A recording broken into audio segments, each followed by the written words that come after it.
России проблема обманутых дольщиков резко появилась в 2005 году. Тогда на улице Москвы вышли на митинги люди с требованием наказать и решить проблему обманутых людей. По официальным данным, в России число зарегистрированных дольщиков по новому законодательству составляет более 86 тысяч человек. Сюда не вошли люди, которых просто обманули. Эта проблема не обошла и Якутию. В реестре значились более 800 человек. Конечно, я по рекламному счету, который был возле этого дома, нашла адрес.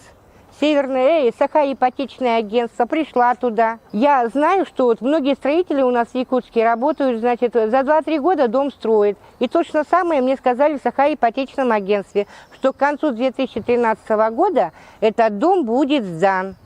Естественно, я поверила, обрадовалась. Продала свою квартиру и купила 2 квартиры в этом доме. И ходила и мечтала, что, как говорится, у нас будет все отдельно. Вот. Но все честные строители в этом Якутске, как говорится, много домов понастроили, а наш дом с 2012 года стройка вообще замедлилась. По чайной ложке в год мы строили этот дом, строился этот дом. А в 2014 году, значит, мы переоформили договор. Вот тут уже была, значит, выступила Северная строительная компания, это в лице самого Мерикянова. В связи с переносом сдачи дома до конца 2014 года и в связи его обязательной регистрации договора в регистрационной палате. Вот. Договор переоформили и стали опять ждать. И вот строили и так и не достроили. В этом доме же нельзя жить, вот, невозможно жить. А наш Мерикянов сейчас банкротит свою компанию, и, как говорится, мы думаем, что этот дом нам не достанется. Понимаете? Вот не достанется нам этот дом. Я зимой и летом, как говорится, вот, каждый день, иногда даже по 2 раза на дню ходила сюда и все время надеялась, когда достроят, когда достроят. А нам показали, как говорится, большую-большую вот фигу. Ну, меня зовут Александра. Как и все здесь, я могу остаться без квартиры и без денег. Это все из-за авантюры Мерикянова. В 2012 году по программе АЕЖК «Молодая семья», жилье для молодой семьи, мы вступили в ипотеку. Мерикянов проводил собеседование, и у него звучал такой вопрос: а не тесно ли в 6-ром жить в 2-комнатной квартире? Мы, конечно же, ответили тесно, поэтому мы к вам пришли. И что же там произошло? да. Ну, ждем мы жилье 4 года, и эта теснота разрушила нашу семью. В конце концов, программа «Жилье молодой семье» не сработала. Семьи уже нет. Мы думали, поверив лживой рекламе Мерикянова, что перетерпим мы зиму, и у моей мамы вместо ЧБшной квартиры будет благоустроенное жилье. И мы эту ЧБшку продали и внесли его как первоначальный взнос. Вступили в ипотеку, заплатили вот за квартиру в этом доме. А этот Мерикянов оставил нас без квартиры и практически сломал нашу жизнь. Я вот хотела бы, чтобы те люди, которым государство поставило защищать интересы нас, чтобы они помогли нам. Чтобы достроили дом или хотя бы заставили Мерикянова, чтобы он наконец-то достроил этот долгострой.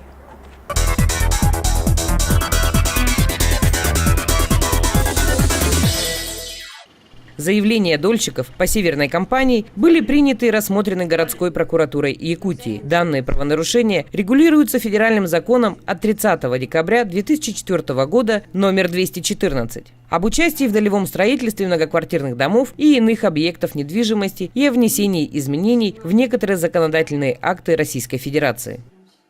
Ну, если вы имеете в виду дольщиков общества с ограниченной ответственностью «Северная строительная компания», то необходимо отметить, что в настоящее время возбуждено и расследуется уголовное дело по факту мошеннических действий застройщика при строительстве многоквартирного дома по улице Каландрашвили.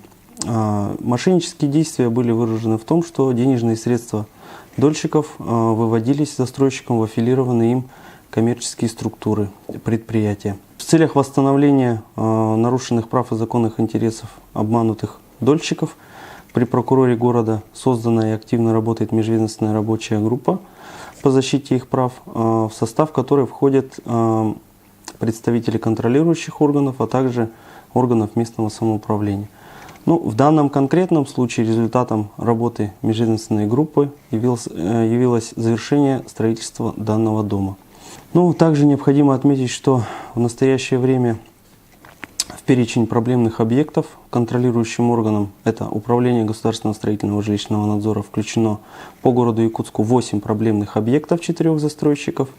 Это общество с ограниченной ответственностью «Северная строительная компания», «Теплосервис», ЧРФК и жилищно-строительный кооператив «Стерх».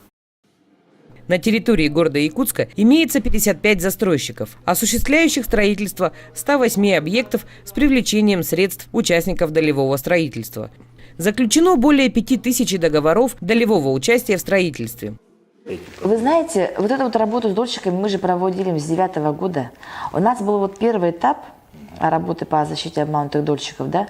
Изначально в списке проблемных объектов было 12 объектов, значит, по которым гражданам предоставляли социальные выплаты в размере фактически вложенных средств.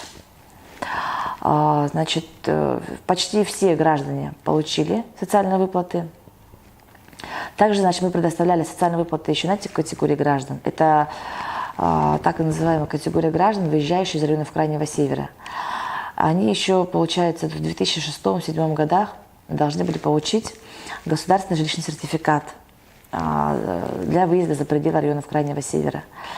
Однако на тот момент в отсутствие порядка заключались с ними договора долевого участия в Новосибирской, Калужской области, да, и, соответственно, в тех регионах, опять-таки, застройщикам обязательства не были исполнены. И вот для данной категории граждан также была предусмотрена социальная выплата, и все получили свою компенсацию полностью. Ну, в настоящий момент, получается, в реестре пострадавших участников строительства 301 человек.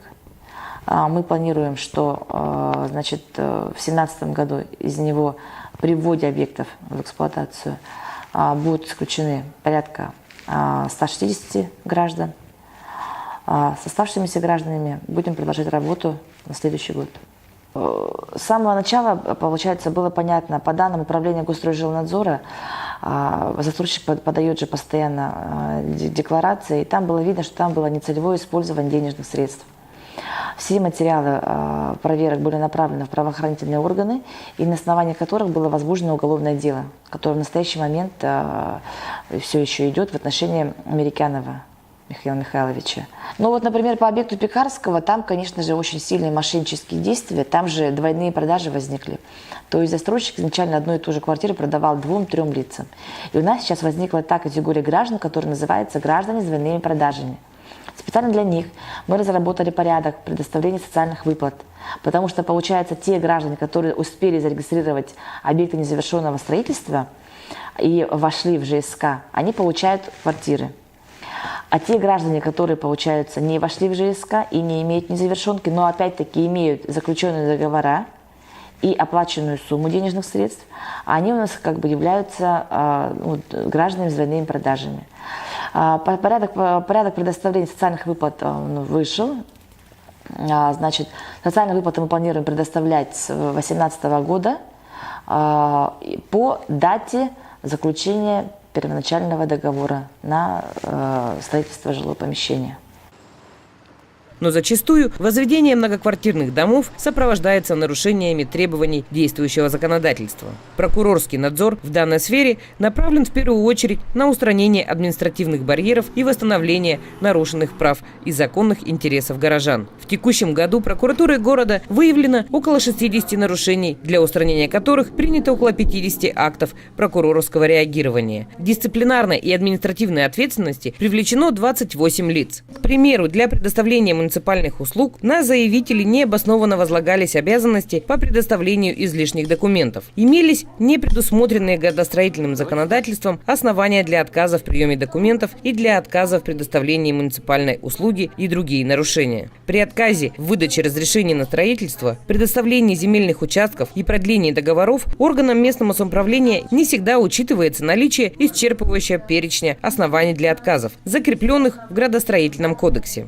В деятельности застройщиков установлено нарушение сроков предоставления отчетности, информация об использовании денежных средств участников долевого строительства, включение в договоры условий, не соответствующих действующему законодательству, незаключение договоров страхования, привлечение денежных средств через расчетные счета третьих лиц. Возбуждены и расследуются уголовные дела по фактам незаконного привлечения денежных средств граждан для строительства многоквартирного жилого дома обществом «Товары Саха-Якутместпрома». Мошеннических действий застройщиком «Северная строительная компания», «Черов и компания». Принятыми ранее нами мерами прокурорского реагирования нам удалось добиться исключения из перечня проблемных объектов 6 таких объектов по застройщикам общества с ограниченной ответственностью «Эркин Инжиниринг», «Делайн», «Эссе Стиль», «Сирстрой», «Глория» и другие. Отдельные объекты данных застройщиков были завершены строительством и введены в эксплуатацию. По остальным объектам бюджетом республики было принято решение о предоставлении им социальных выплат в размере вложенных денежных средств. В итоге данной работы по всем вышеуказанным объектам было восстановлено права более 550 семей. Также у нас имелся факт задержки ввода в эксплуатацию жилого дома в 2016 году застройщиком ООО «Сирстрой» многоквартирного дома по улице Аюньского. В ходе проверки мы установили о том, что застройщиком не выполнены договорные обязательства с ресурсоснабжающей организацией в плане подключения к сетям коммунальной инфраструктуры. И в результате работы межведомственной рабочей группы данная проблема была решена. Долг застройщика в размере более 6 миллионов был погашен, и дом, соответственно, введен в эксплуатацию. 125 семей получили жилые помещения. Решить вопросы подключения этих проблемных объектов к сетям коммунальной инфраструктуры, то есть технологическое присоединение к горячей воде, отоплению и к энергосетям. А также были приняты меры, направленные на получение разрешений на строительство, продление срока их действия, а также по земельным участкам аналогичные действия были произведены. Также необходимо отметить, что окружная администрация в результате деятельности рабочей группы приняла решение о финансировании мероприятий по благоустройству придомовых территорий проблемных объектов. На данные мероприятия в бюджете города были запланированы денежные средства, которые освоены в полном объеме, и в 2018 году данные работы будут продолжены. Из 4 проблемных объектов получается, введены 2 объекта, это блокированные жилые дома А и Б по 7 километру Покровского тракта застройщика ООО «Теплосервис». И в ближайшее время мы ожидаем ввод в эксплуатацию 27-квартирного жилого дома по улице Пекарского, застройщика ЖСПК Пекарского. Решением правительства Якутии была создана межведомственная комиссия по вопросам дольщиков и выделения финансовых средств на достройку домов и выплаты компенсаций обманутым дольщикам. Но и при выплате дольщикам денежных компенсаций не обошлось без вмешательства прокуратуры. При исполнении судебных решений о взыскании застройщиков в пользу граждан-участников долевого строительства в деятельности судебных приставов выявлены многочисленные нарушения, в том числе связанные с необоснованным приостановлением на длительный срок исполнительных действий и волокитой. Благодаря работе прокуратуры выплаты получили 400 обманутых дольщиков. Межведомственная комиссия – это якутский метод решения проблем дольщиков. Энергоресурсные организации с большим трудом принимали решения по завершению недостроенных домов из-за финансовых долгов предприятий-застройщиков. Но четкая позиция Минстроя Республики и прокуратуры дала результаты. Роль прокуратуры города, конечно, очень большая помощь от Александры Егоровны. В плане того, чтобы очень много возникло проблемных моментов, которые удалось решить с помощью именно прокуратуры.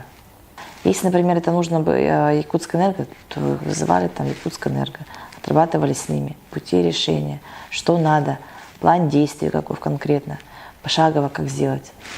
Если, например, это опять-таки там водоканал, опять также с ними. Если, например, это по городу, то опять-таки взаимодействие с городом.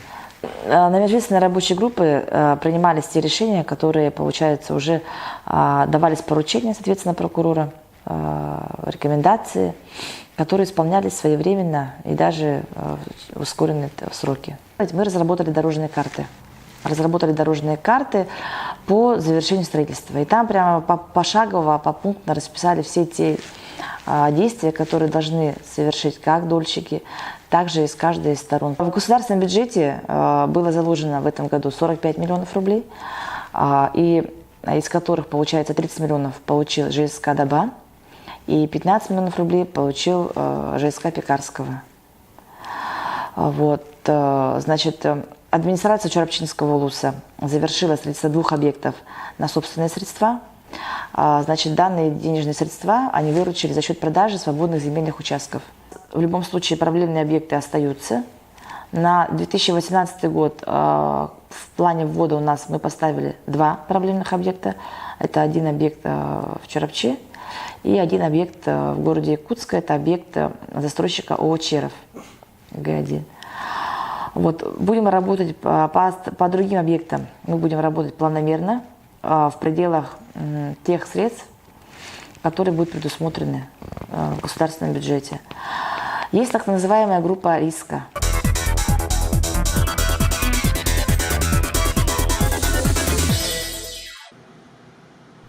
Взаимодействие всех органов власти и четкая работа прокуратуры Якутии города Якутска позволили организовать дольщиков и ввести в эксплуатацию недостроенные дома. Очередь обманутых дольщиков сократилась до 124 человек. Эта работа, в отличие от прошлых лет, очень эффективна. И в составе этой межведомственной рабочей группы есть как сотрудники министерств, так и надзорных органов, в том числе прокуратуры, управления Госстроенадзора и муниципальных образований. И вот эта непосредственная совместная работа, постоянная совместная работа дает очень хорошие плоды.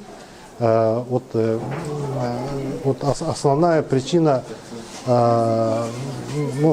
задержек строительства иногда, кроме финансовых средств, является и, честно скажу, бюрократия наша, да, и вот чтобы преодолеть вот административные барьеры, вот эта работа межведомственной рабочей группы дает очень хорошие плоды. В реестре у нас состоит на сегодняшний день 301 обманутый дольщик. В связи с вводом 7 жилых домов вот этот список сокращается на 160 дольщиков. То есть 160 дольщиков уже становятся не обманутыми, а счастливыми обладателями новых квартир. Радостное событие у обманутых дольщиков состоялось прямо в канун Нового года. Люди, ждавшие свои квартиры по 5 лет, получили долгожданные ключи. И вообще спасибо большое, конечно, и правительству, что они нам помогли, да? Министерство строительства в лице мужа Викторовны тоже с нами работала, помогала нам, направляла нас. И очень огромное спасибо нашему Александру Николаевичу, председателю, такой оптимист. И просто всех нас вывел, понимаете, заставил поверить. И мы сейчас поверили, и мы сейчас все очень рады. Понимаете, у нас сейчас такое уже настроение, что мы уже и наконец-то все наши мытарства закончатся. Вот так вот. Как я оформила договор, прошло 5 лет. И вот в течение этих 5 лет мы уже потеряли надежду, уже практически мысленно распрощались, да. Конечно, радостное. Тут мы даже успели прийти еще до того, как дом мы собрались сдать, прийти еще отгенералить, все здесь помыли. Да, мы в прошлом году до банкротства вообще сидели, как в дальнейшем действовать. Мы не знали, что нам делать. Мы законы не знали, как будет дальше жизнь наша. Дом кто будет достраивать, тоже не знали.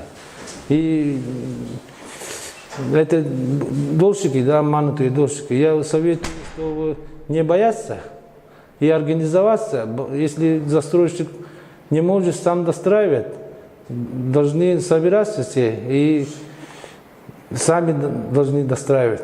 Помощь от правительства надо, в первую очередь надо взять И, и прокуратура поможет, все помогут. Они не отвернутся.